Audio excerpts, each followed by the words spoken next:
living authentically after a late diagnosis is really just giving yourself grace for who you are, right? So I am a lot, right? I am a lot. I make a lot of jokes. I diffuse situations with this. Like, this is who I am. So having the diagnosis allowed me to say, like, okay, yes, I have this ADHD, but that is not who I am. I'm not April with the ADHD. I'm just April. And it comes with, a little extra energy and a little interrupted stories and a little overshare.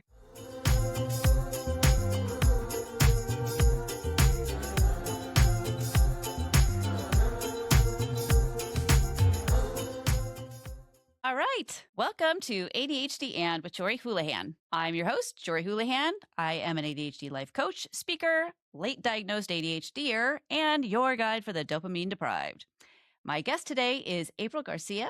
April is the author of the book, The Room to be Brave, a memoir exploring healing, recovery, and the courage to return to the parts of ourselves that shaped us. Her work focuses on emotional healing, sobriety, and personal growth, with a special emphasis on how our early experiences quietly influence the lives we build.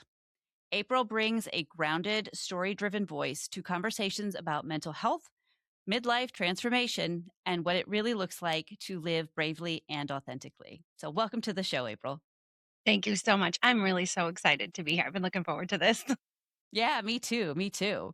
All right, well, let's just get into it. All right, so you have described your ADHD diagnosis at 45 as a turning point.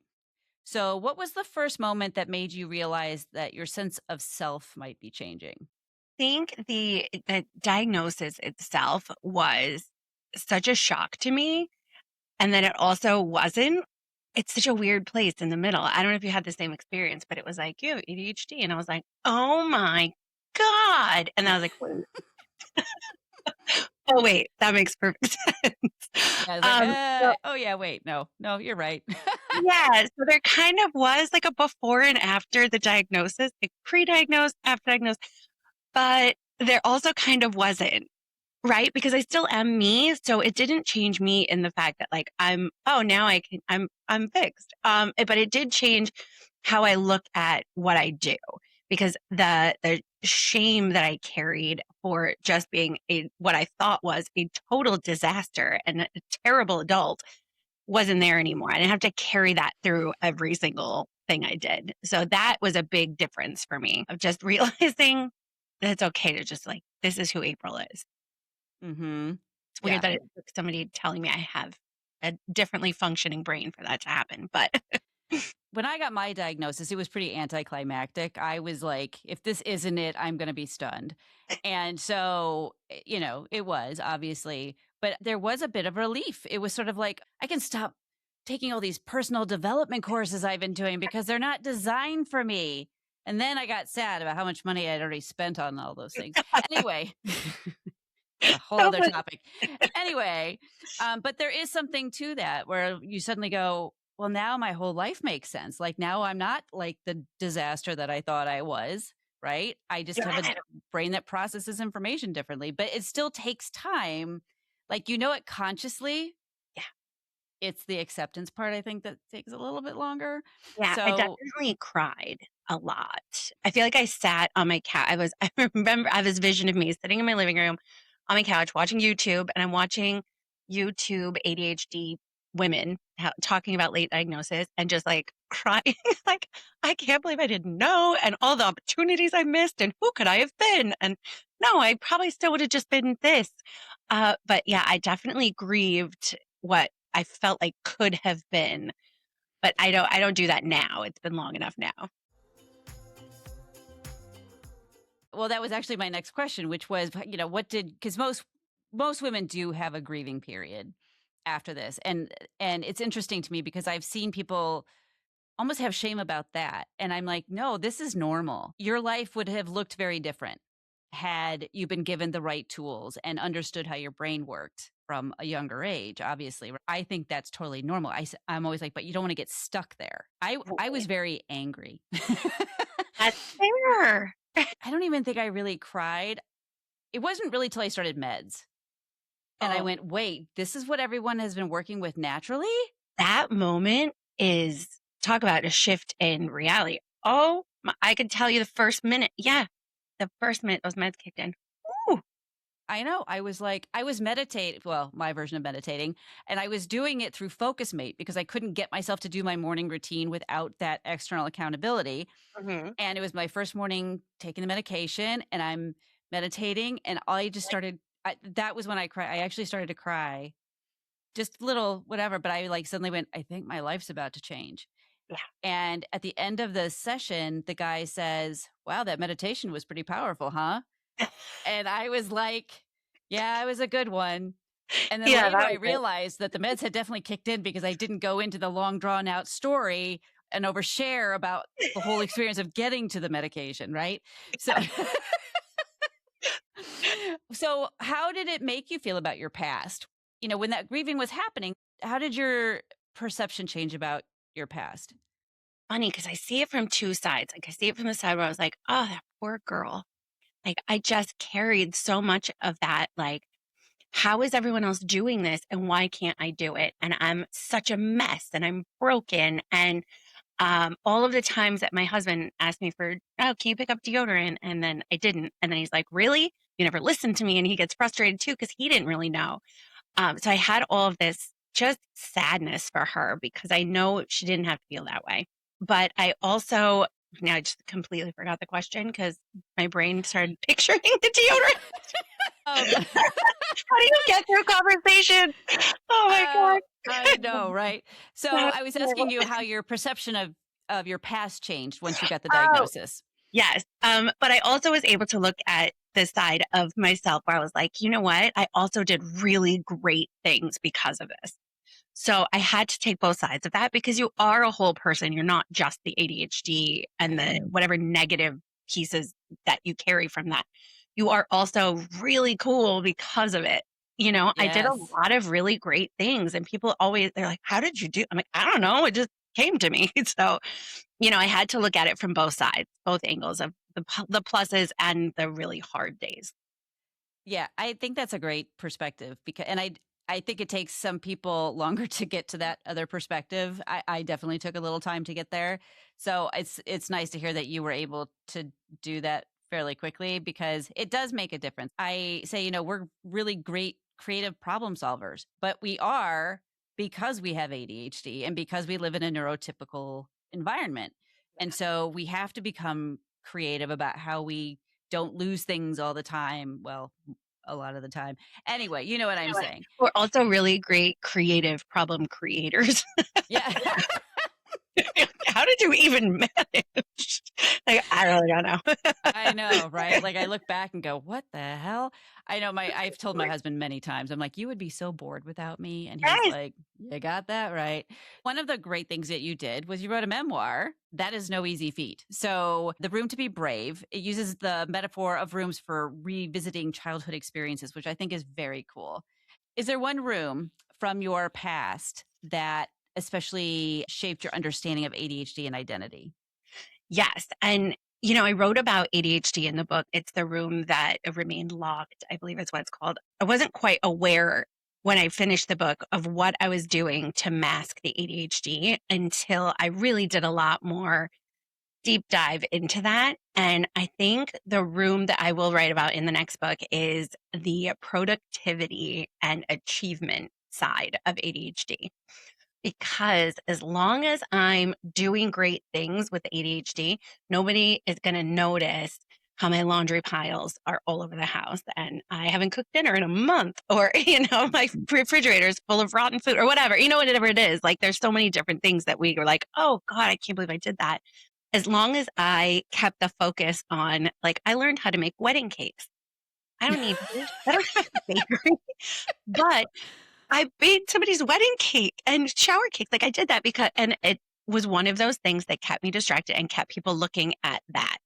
Right. So it's like the level of achievement, you know, I got all my A's in school. I graduated top of my class, like all of those things, I think hid the problem, not just from everyone else, but from myself.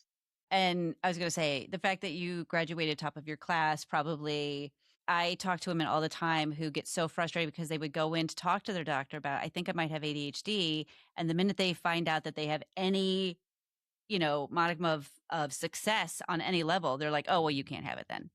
And Yeah. I'm So like, frustrating. yeah, doctors need to become much more educated on this, I have to say. Yeah. And the other part of this is, so you worked for years as an occupational therapist. Are you still working as an occupational therapist? Yes. Yeah, Okay. I do. And so when you were studying ADHD, right? And having been an occupational therapist for so long, what surprised you the most about your own diagnosis? The fact that I had to have a diagnosis, it's so embarrassing. I'm going to tell you, when I was in school for OT, I did a project and a presentation and created this whole strategy for children with ADHD that need to get ready for school but keep getting distracted and can't stay on time or forget their stuff. Beautiful. I did so much research. 9 years later, I found out I had ADHD. 9 years. I knew what I thought was everything about ADHD, but I think this is the same limitation that your doctors and my doctors are all seeing is that the criteria for ADHD is based on little boys' presentation. Yep. My project was all based on a little boy's presentation. I'll tell you what, though, it would have worked for me, but I still didn't realize. So, yeah, the biggest surprise to me was that I have ADHD. It was not a surprise to anyone else around me. Really? When I announced, like, it turns out I have ADHD, and everyone was like, uh-huh. Like, you didn't know? Like, No. hello, welcome to the party. Yeah. My husband, like, suspected, but didn't really know for sure. And yeah, I had no idea. So it was embarrassing to know that I studied it and I learned so much about it and I still didn't know. But again, there's nothing really in the medical documentation for what we carry. This strain of ADHD. But yeah, but that's exactly the point, which is you're doing all this research, right? And you're seeing everything geared towards boys. Yeah. So why why would you necessarily connect the two? And I actually kind of had, my son was diagnosed 4 years before I was. And I had tried, the first time I talked to a doctor about it, I was 19. I didn't get diagnosed till 49. And I had tried a few times in there and I just kept getting some version of you just have too much on your plate, which I in fact did not. However, Or you did because you have ADHD. yeah, that is true too. I probably did and was just in denial. But when I would look at my son is exactly what people think of when they think of ADHD, especially back then. It was just like disruptive and, the whole thing. And I go, well, that's not me. And then I'd say, oh, well, if I have it, it's probably just ADD, not, just Yeah, ADD. I have just. such an issue with that now because I sometimes think what we tend to think of as ADD, which is the inattentive presentation, I sometimes think is actually the more damaging one because it's so subtle. Would you Yes. agree? Yes. Yeah, the subtlety is what's so hard about it. Yeah, I have a very solid mix of both I'm where, combined. yeah, the hyperactivity though isn't so much physical like it presents in a boy. So my hyperactivity, yes, doesn't stop. I was talking to somebody about this at work yesterday. She was like, "Oh, everyone has ADHD," which just makes me so annoyed because I'm like, "Really? Do they? Is their brain working like this?" Because when I took the meds, it was completely different, and I have to go on like a whole tear. Yeah. But oh, damn, lost my train of thought again. There's, You're on a show about ADHD. It's all good. I know So, people are like, "That's okay." well, so it is the hyperactivity is definitely, yeah, my head for sure. Because I didn't realize that. I just thought everybody's brain worked like this. Right? And, you don't know what you don't know. Now it's really obvious to me, all the signs over the years, right? But at that time, I'm like, well, I'm looking at my son and going, but I'm not like that. Okay, never mind. I guess the doctors are right. Yeah, And and you and it can was a woman justify in my it. life who also has ADHD, who was also diagnosed late, and she was the one who was like, "Yeah, I think you need to get this looked Like, at." girl, Yeah. I'm hoping with so many women now being diagnosed that studies are going to get better. Hint, hint, hint to study people yeah, and because, the book needs to be updated. That oh, so, DSM-5 needs an and that update. needs to include emotional dysregulation. It's not in Yeah. there, which Oh my stuns god. me. Did you suffer from anxiety or depression? My Or were you entire life, diagnosed? not diagnosed. Okay. I thought that I was just an anxious person. I just wrote it off as a character flaw. Mm. And I always had this like low grade depression that was never like enough that I felt I needed to go to the doctor about it, but I knew it was there, if that makes any sense. Yeah. And then when I started medication, the depression like all but went away and the anxiety went down by about half. And then the longer I was on it, the more it was going down. And it's not that I don't have it still, but it's definitely not what it used to be. And I had no idea that that was even a thing with ADHD at the time. Yeah. And the girls are way more frequently diagnosed with depression or anxiety than ADHD, when meanwhile, that's just the presentation, Yeah. right? Like, oh, my mind is always racing and I have all these thoughts. And they're like, oh, well, you're just anxious. Yeah. Like, no, I'm not. My daughter was one. So she does have some social anxiety and she's on medication for that, but she absolutely has ADHD and the same exact presentation as mine, except I tend to lean a little more on the depressed side than the anxious side. So yeah, it's just crazy how we don't attribute that to, oh, it could possibly be also this bigger issue. And I have met so many women since my diagnosis and all of that, that, you know, they were diagnosed with anxiety and or depression for years and were on those medications and never really felt better. And then finally their doctor was like, well, let's look at ADHD. They tried those meds and suddenly, you know, the clouds parted and angels sang, right? Like it Um, was like, oh my gosh, this is what it's been the whole time. And it makes me crazy how often doctors just immediately default to that. And on one hand, I kind of get it in terms of, so like, you know, when speaking of the medication, right? Like if you don't have ADHD, you don't want to put somebody on a stimulant medication because there is addiction risk, right? But it's also something you know pretty quickly if it's going to work. yeah, I feel like the test for ADHD, I'm not a doctor, do not try this at home. Take an Adderall. You fall asleep, you have ADHD.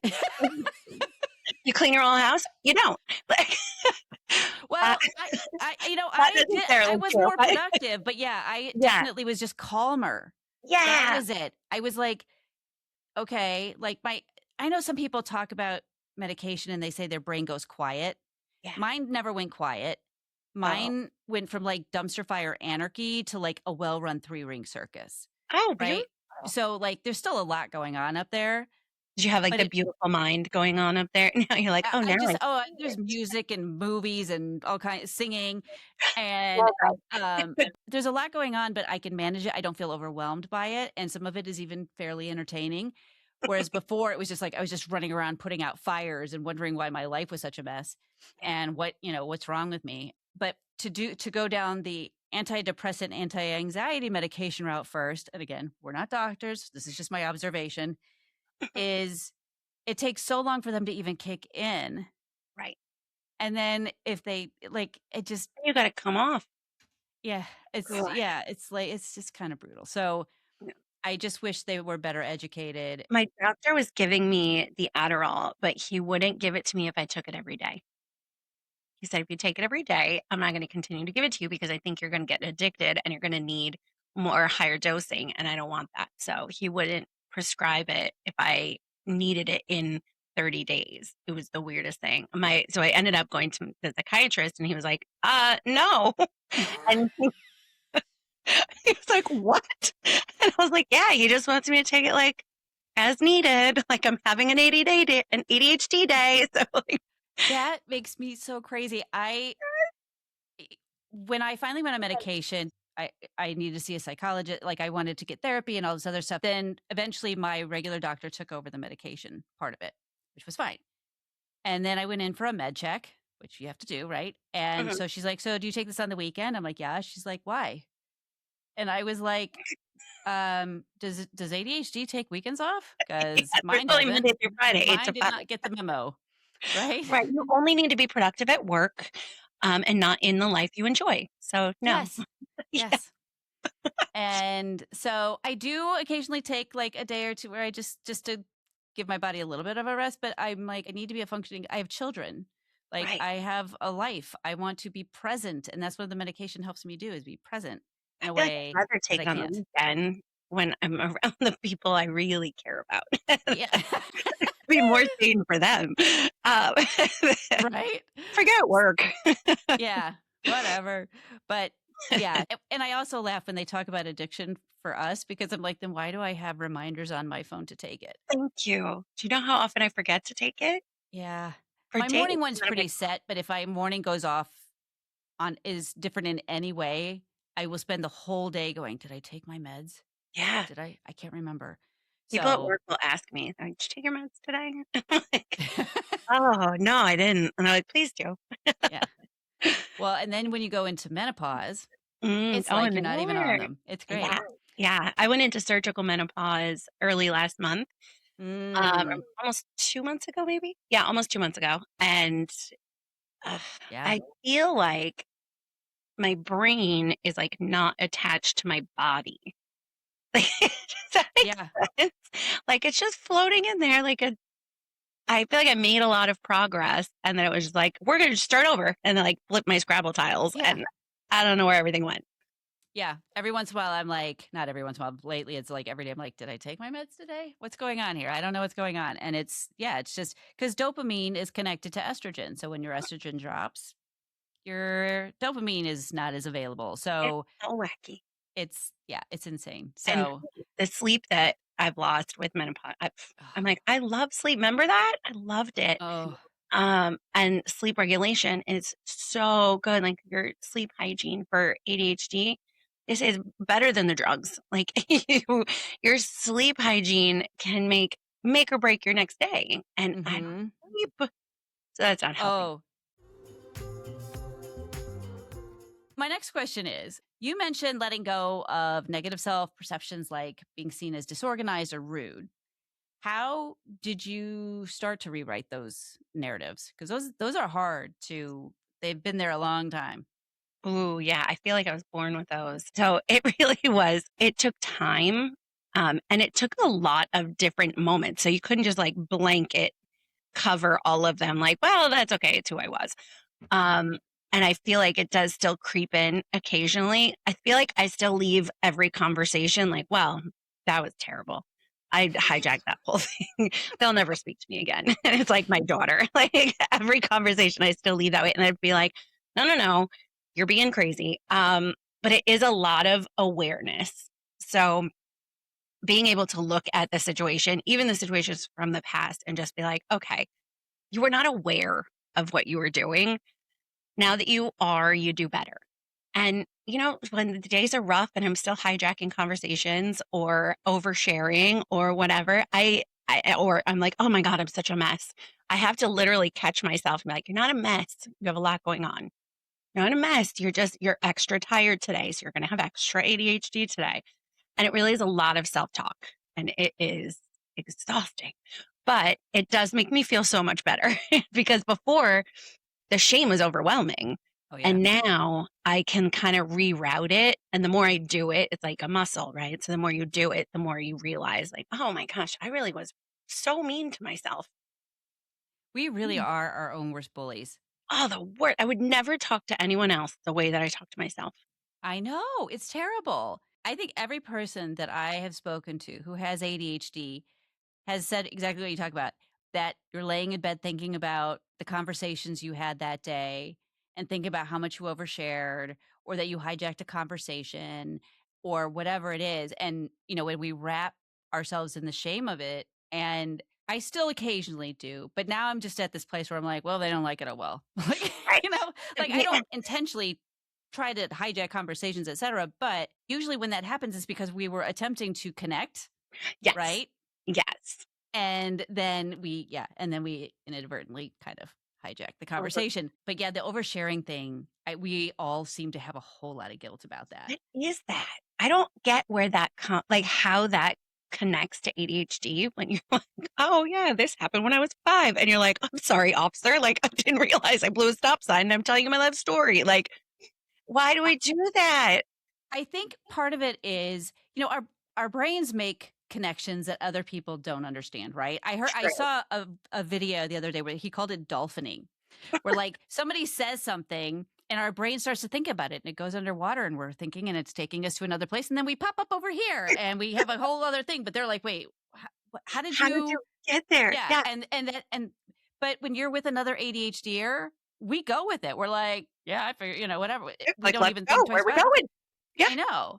And I have found that it's one of the first signs I have that somebody has ADHD is like when they start to immediately overshare with me, I'm like, all right, you're one of my people. Yes. I And like we you. don't seem to have that same shame when we are with our own, so to speak. Right. It's with neurotypicals. And I'm not shaming neurotypicals at all, but they have they have different expectations of how conversation should go than how we do. So, And I'm married to a neurotypical. Some of my best friends are neurotypicals. It sounds like such a funny thing to say, but these people have been in my life for so long that I feel like if they didn't like it, they would have left. So yeah, I do the best I can to kind of like tamper it down now that I'm aware of it, but I still am who I am. Like I'm going to like jump in on things and be like, oh, you know what that reminds me of? And then tell something other story. And yeah. they're patient. I have patient people in my life. Yes, that also helps. My husband, we are starting to realize probably also has ADHD. It's just his OCD-ish tendencies have sort of overshadowed a lot of it. But he's also talked about how like when trying to connect with somebody, he'll talk about something they have in common. And then he was hearing, it might have even been one of my episodes where I was talking about anecdotal communication. He's like, yeah, I definitely do that. And I'm like, you might be a part of the club, buddy. Yeah, welcome to So, the team. We meet yeah. on Thursdays. Okay, so what are some ways that you have redesigned your environment, like at home or at work, to support your needs post diagnosis? And were there any tangible changes that really worked for you? Yeah, definitely. One of the immediate things that I want to just say is like grace for the things that didn't work. Just right? Because how many notebooks and journals or different alarm systems, or I have one of those it's called a skylight, and it was like $300, and it hangs on the wall. It's a calendar, and it's very high tech. It's a picture frame now. So it's the grace for the things that didn't work. But there are things that did and that are still working. I went through every one of my closets and cabinets in the weeks after the diagnosis, and I purged so much stuff that I was like, oh, I definitely need to keep this. Or I had like 9 of the same deodorant or like 9 aspirin bottles or whatever. I had all these collections of stuff, and I was like, I don't need all this. So I did all that. And then I bought clear bins that look very nice, and I got a label maker. And now everything has a home. And that I always thought my house had to be organized like everyone else's, and it had to be in these beautiful little bins. And no, clear No. bins, you've got to see what's in there.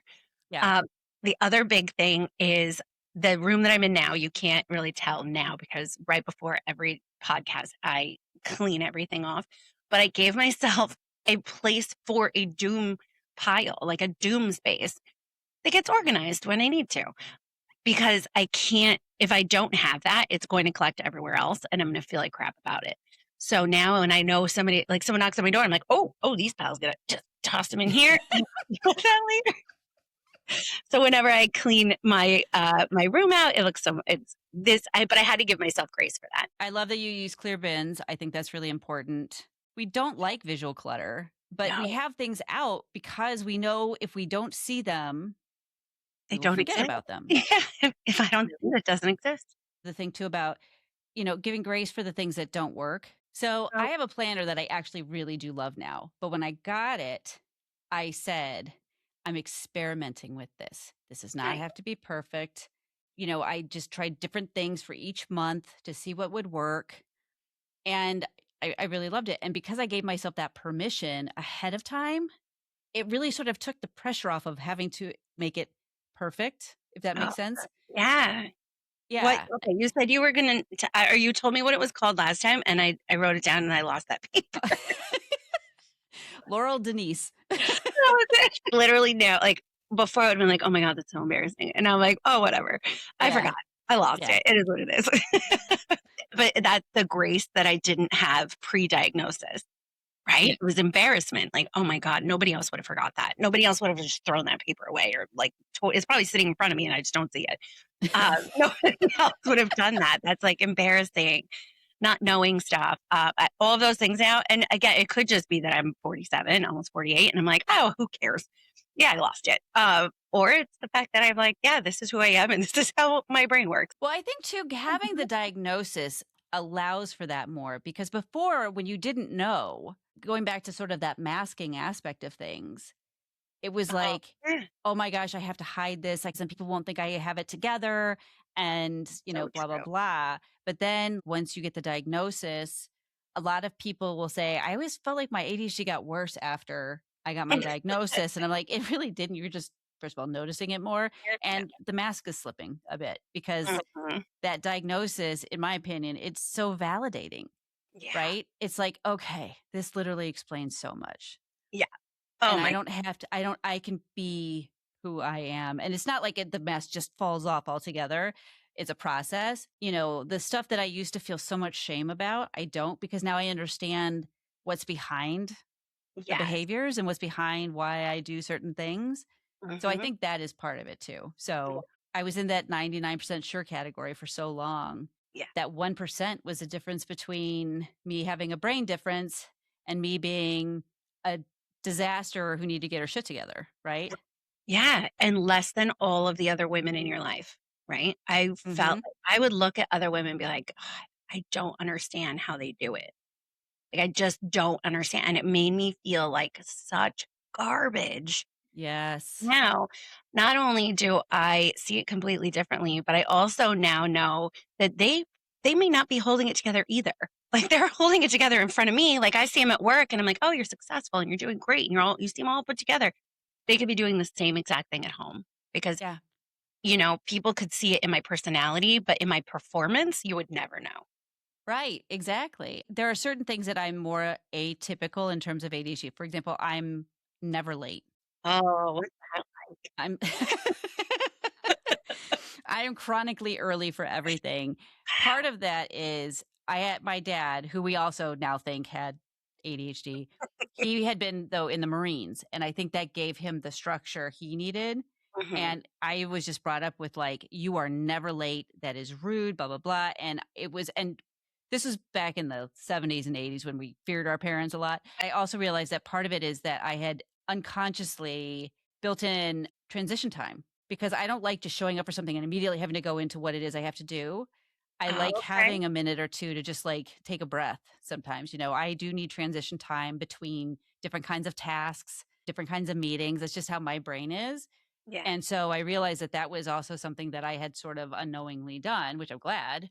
Yeah. But I still have terrible time blindness. Like I really, I have to keep watching the clock because I know if I end up in hyper focus, the uh, the Oh, the say it's done. the biggest irony of ADHD ever, right? That Yeah. I could completely miss something, and so Mhm.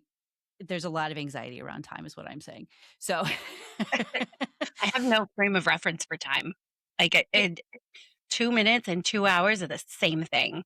yeah, 2 weeks from now is the same thing. Like, I just have no frame of reference. My hus this is the worst because my husband's schedule is crazy. So, like I said, he's a firefighter in the city, so he does 24 hours on and then, like, 2 days off and then 24 hours on and 3 days off, but his second career is overtime. So he's there. So I'll be, at the beginning of the week, I'll be like, "Hey, when are you home this week?" And he'll be like, "I'm home Tuesday morning, Wednesday night, Thursday afternoon, and then I'm home all day Friday." And I'm like, "Nope, got none of that. I got none of it. 0% of that stuck. I couldn't even tell you about Tuesday. Like none of it. I have no reference for that. I can't hold on to it." I mean, if it needs to be in the calendar for me. Like if it's not in the calendar, it doesn't exist. And I just did an episode about the now versus not now. Time is in one of those two buckets. It's either right now or is it not now, and not now doesn't exist. I use the example of my dentist appointment tomorrow morning and my meeting that I have 2 months from now are living in the same brain space Yes, because and it they're takes all so much brain space. yeah. So much brain space. So today I had this on my calendar and I had something out and now I already forgot because it happened. Oh, I had a scan that I was supposed to do, but they canceled it. But the amount of space that it takes up, like the mental, just being like, don't forget you have that thing tomorrow. It's tomorrow. Tomorrow's the thing. Gotta have that thing. Got that thing. And like, couldn't tell you all day what time it was. I literally looked 2 hours ago. I was like, it's at 4, right? But I knew today I had that thing and it sits like nags Yeah. thankfully, because otherwise I'd completely space everything. But if I have a thing that's very important, it'll take up so much mental space. It is crazy to me how time works for us. It's just it's such an abstract thing, Hmm. whereas neurotypical people see it as much more concrete than we do. Yeah, there's no grounding in time for me. No. And it's got to be so frustrating for my friends. So my unpaid assistant who helps me with all my events and stuff, she's early, chronically early. And I give her so much anxiety because I'm like, I'll get there when I get there. And she's like, oh my God, you need to be 45 minutes early. And I'm like, I don't think I do. I don't think so. And it always works out fine, but the poor thing. Yeah. Yeah.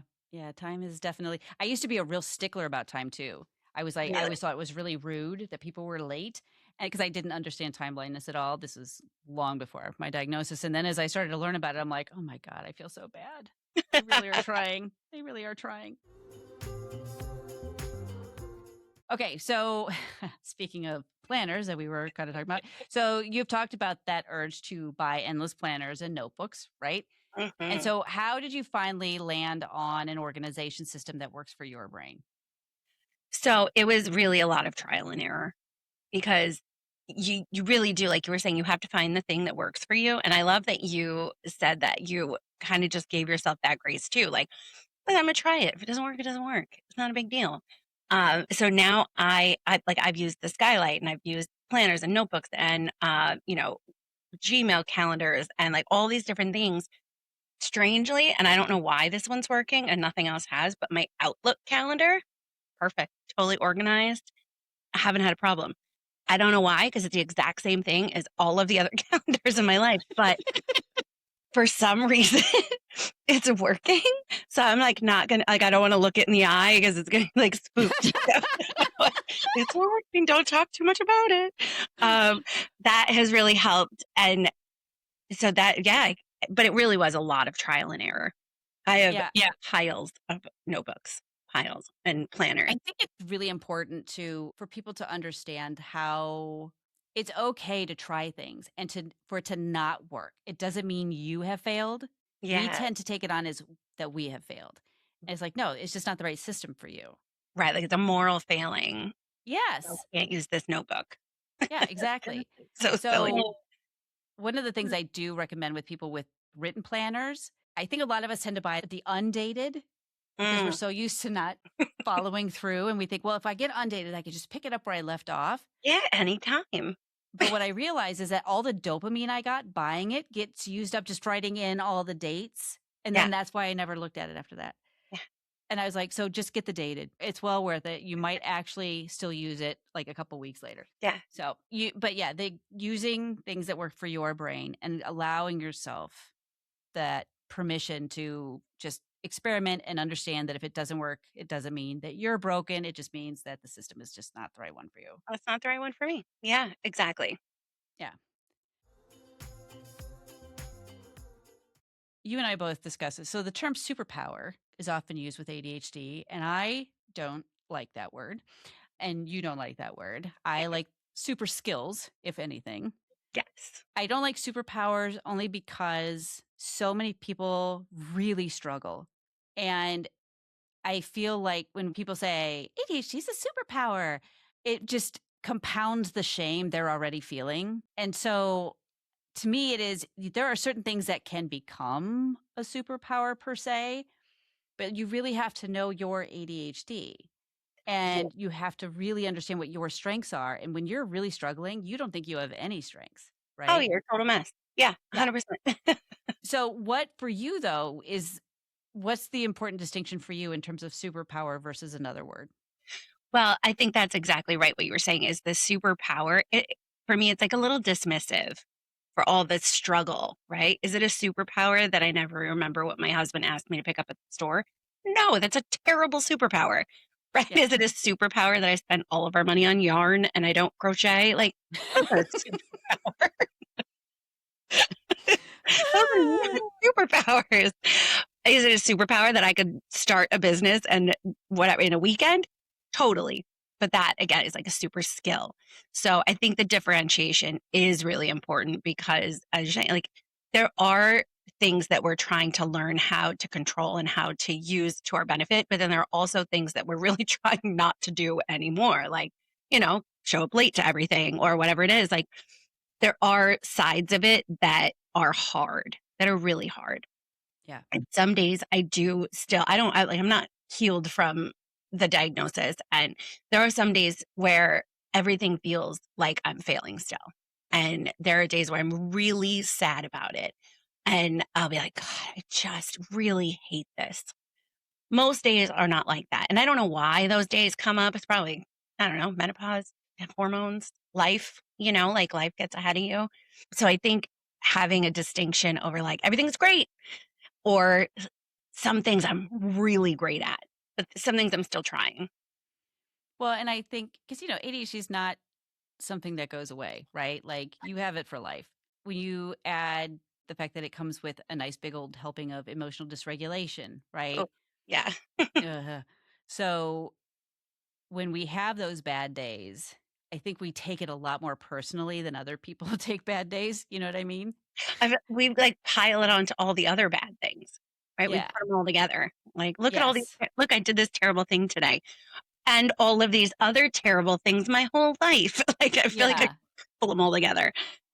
Yeah, exactly. It's like, I did this, oh, I mess up this one thing. I'm just this horrible person. Why can't I'm never going to get it together? It's like we've had a bad day. Right. Everybody has them. And you have all But these other things that are working. You're having a hard time. yeah. Yeah. Yeah. But it's And hard to remember that. ir- not at all ironic for us, but it is important for people to really understand that, like, and I don't want this to be like all gloom and doom at all. ADHD definitely has things that have made me very creative and spontaneous. And there's a lot of really great stuff that comes with it. And you are also going to have things that you struggle with. And everybody does. It's just ours doesn't look like the neurotypical person's. And so it tends to be received differently. And I think that's the other part of it. Yes, absolutely. Okay, so family diagnosis can reveal generational patterns, definitely in my family. Mhm. So what did you learn about your own family's neurodivergence and how has that changed your relationships? So my mom is ADHD, not diagnosed, but you know when you know. Yeah. Um, so I don't know my father. He left when I was born, basically, or right before. So I don't know him, but I know now, looking back, growing up with a single mom with ADHD, all I could see so many things. I'm like, oh, duh. She, like me, had a new business every year, basically.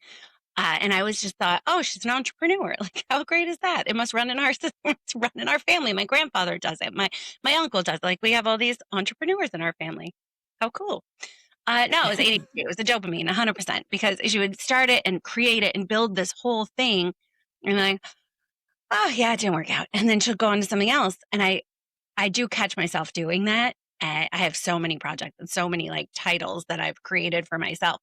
And I see it now in my mom. There were a lot of things that, she's very sensitive, very, very sensitive. You cannot tell her she did something wrong or, and call her on anything. Oh, forget it. She won't talk to you for weeks because that sensitivity is like overdrive for her.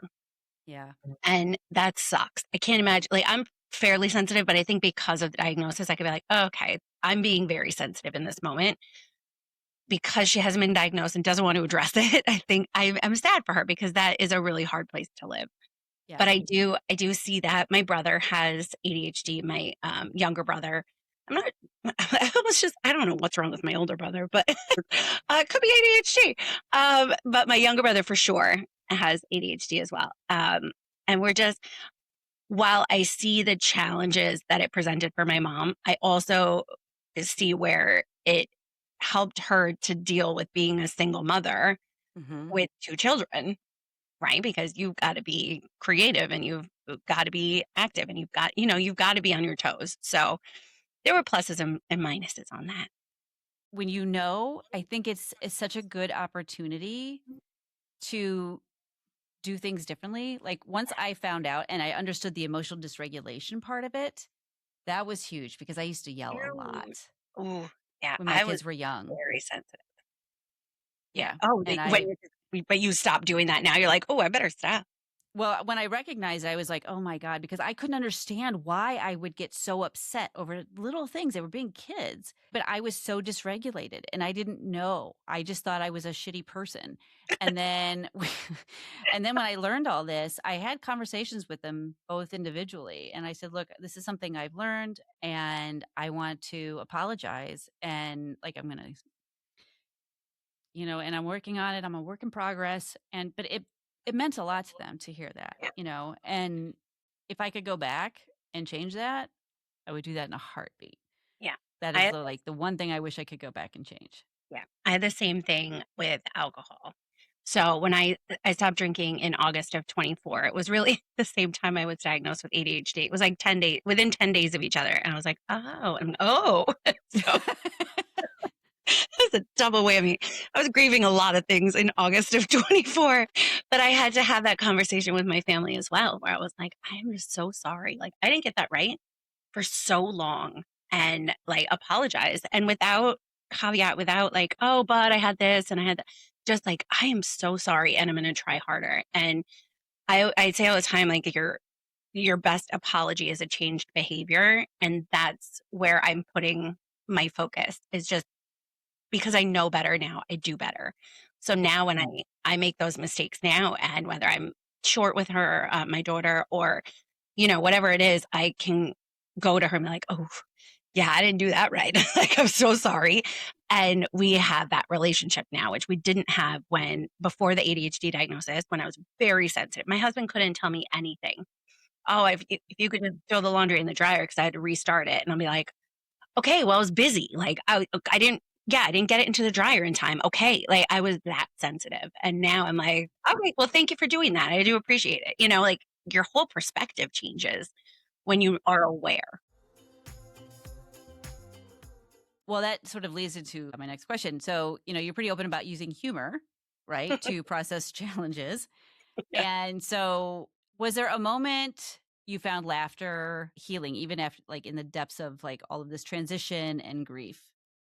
Yeah. I mean, my household, we don't yell at my house. Like we laugh a lot. Like we really do laugh a lot.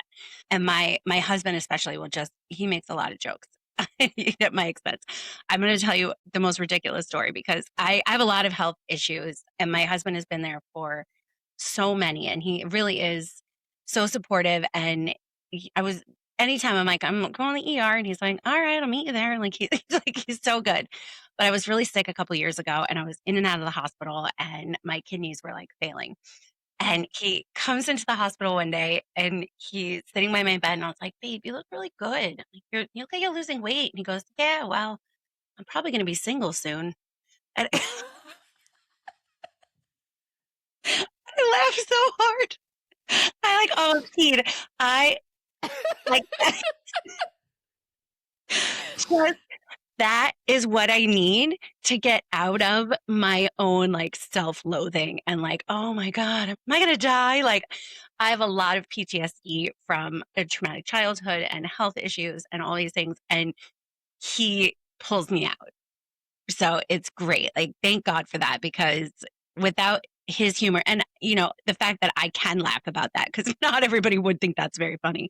I think it's one of the best jokes he ever told.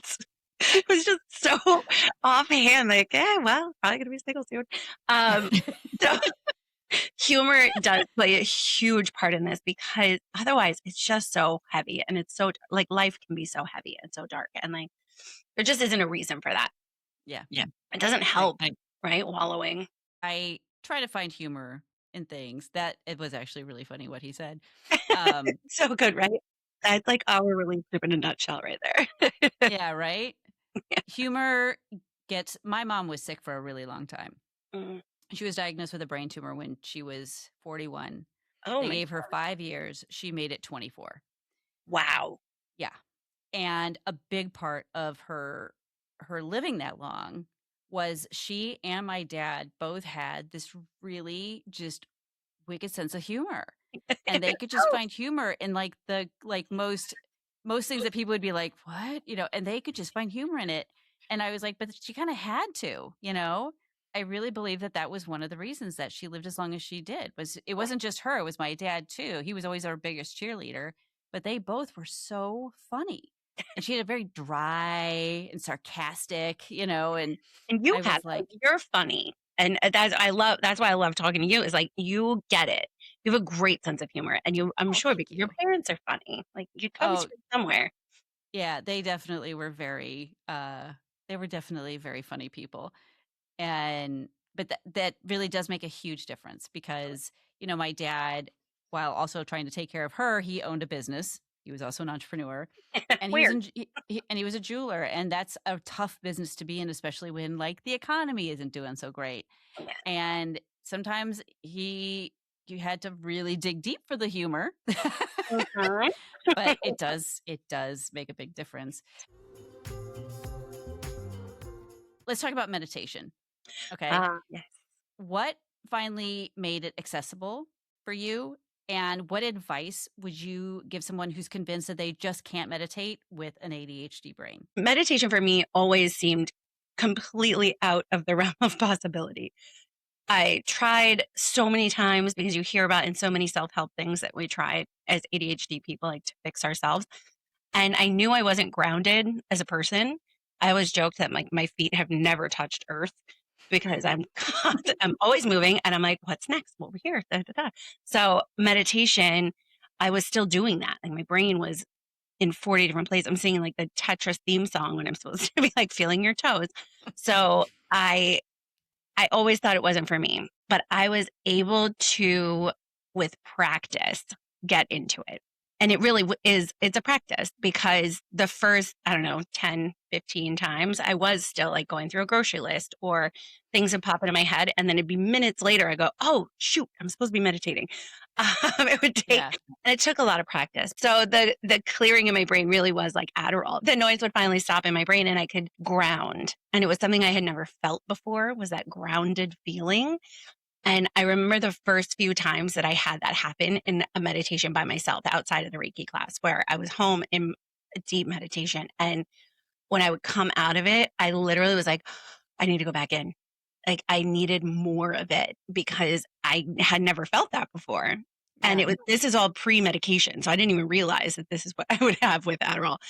But it was so grounding for my entire body. Like that electricity feeling, that frenetic energy was gone. I still do my meditations with like a guided meditation because I do need something to take up that extra space in my brain. Otherwise, it's going to find a way to go elsewhere. Yeah. So yeah, I do.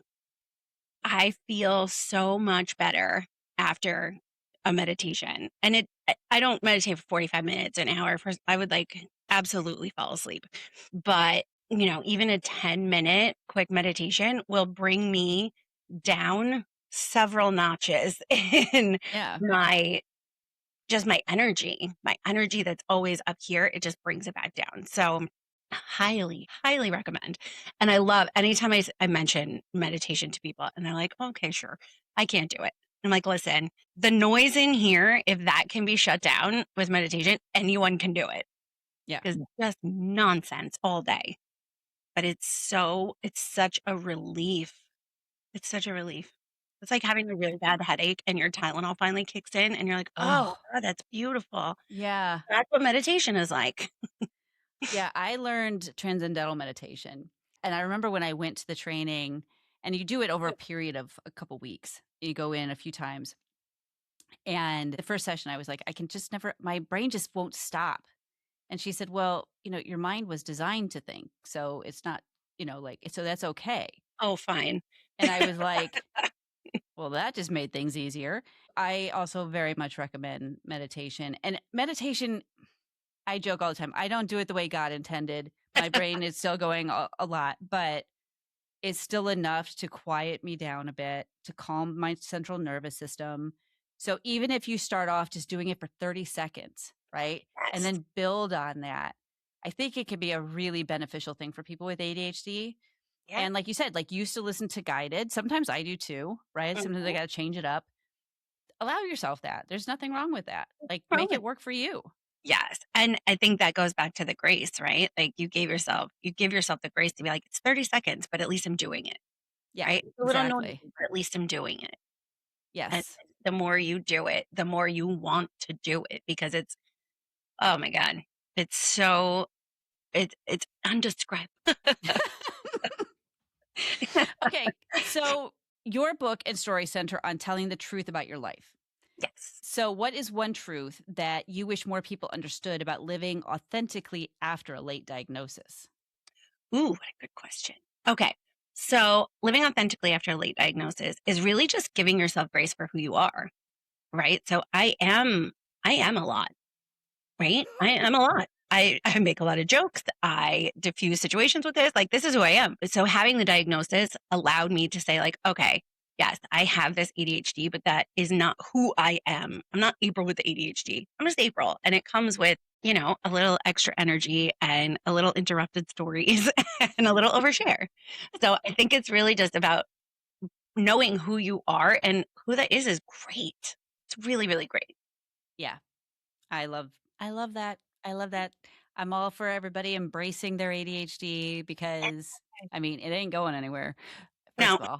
But also, like when you can really start to see what that looks like for you, what yours looks like, and you can start to see what your strengths are. 'Cause I find that's a big shift. I work with self-awareness with clients right off the bat because most of them have no idea other than they forget things a lot and that kind of thing. They really don't know what is coming with it.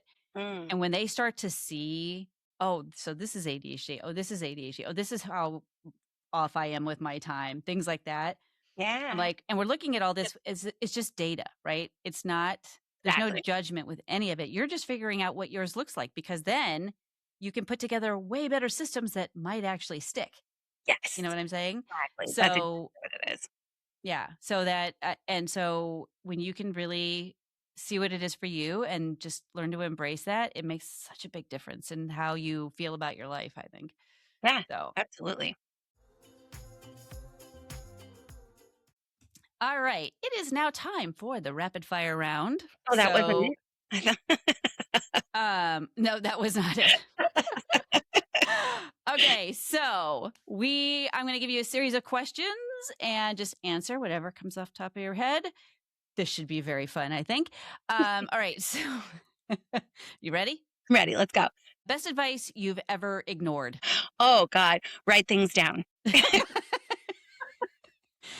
I somebody know. goes, "Write this down," I go, "Oh, I got it." Yeah. I don't got it. I have learned the minute I say, oh, I don't need to write it down, I'll write it down Write it down. immediately. Yes.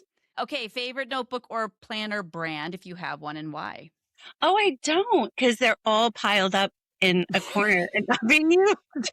I do have one in front of me right now, that has thing like, oh, I do have some notes in here. There's, like, 3 pages I wrote on. Dandy's Travel Lounge. I don't know what that means. And woman. Woman. What does it mean? So no, I don't have a favorite brand. Isn't it funny? I went through a bunch of old notebooks and I was like trying to make sure there was nothing really important in there. But I would see these notes and I'm like, and it was just like random words Yeah. that I'm sure when I wrote it down, I'm like, oh, I remember what this I means. remember what that is. Yeah. Why does Yeah. it say woman on my notebook?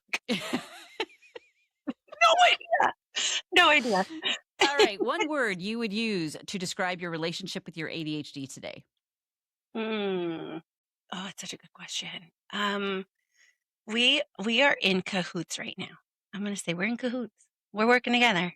Okay. I I love think it. yeah, I think we're in cahoots. Such a I real love that. word. That is very funny. All right. Is there a room in your house you avoid or love the most and why?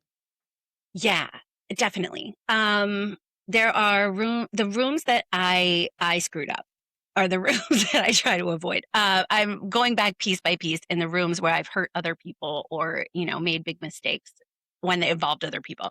Those rooms I'm going through piece by piece. But the rooms that I love the most are the rooms with my family where we are just laughing and the dining room table. Like we just have the weirdest conversations, and those are rooms I will forever go back to. And those are my rooms. I love that. Oh, yeah.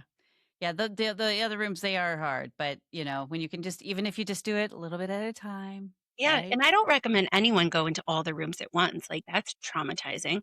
Yeah. Um, and I still have just mansions on mansions of rooms to go through. The ones in the book are just the ones I happen to hit already, but, so many more volumes.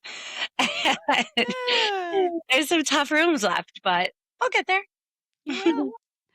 All right. Well, thank you so much, April, for being here today. This has been so much fun. It was a And great time. I loved it. you have a really great story, and I'm really happy that you're sharing it because I think it helps other people feel seen because I think a lot of people can relate to a lot of your experiences and you just have a really good energy. So I'm really happy that you are just putting yourself out there and sharing it with the world. Well, thank you. I appreciate it. It's really fun, and I do think the more we share our stories, the more we realize we're all connected. We're all doing the same thing. Like I said before, like I'm looking at these women thinking they're doing everything right, and they're at home forgetting the deodorant as well. So, and Exactly. the more we share it, the more we realize we're like, oh, we're all a mess in our own special way. Yes, exactly. In our own unique way. How can people reach you? Okay. So I'm on, all the socials, the Facebook and the Instagram at April Day Garcia. My website is aprildaygarcia.com because apparently nobody else is named April Day Garcia. So I got all of it. Yay. All And The right. Room to Be Brave is on Amazon and Barnes and Noble and wherever your books are sold. And buy the book. It's so good. I love it. Everyone loves it. And that's a lot to say, but people seem to like it.